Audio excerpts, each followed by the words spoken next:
Chicken কষা, পেঁয়াজ রসুন ভেজে, তারপরে আলু ভেজে, আলু সেদ্ধ হয়ে গেছে,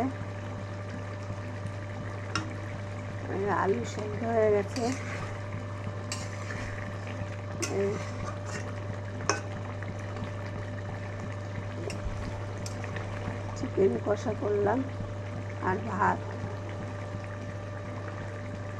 যদি ভালো লেগে থাকে লাইক, শেয়ার, সাবস্ক্রাইব করে দেবেন। এতে দিয়েছি জিরে, আদা, পেঁয়াজ, রসুন, এলাচ, দারচিনি, সব গরম মশলা দিয়ে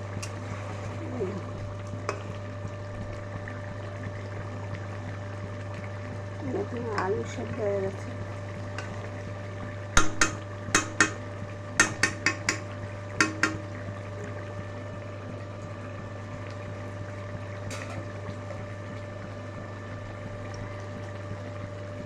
হয়ে গেছে, এবার নামিয়ে নেব।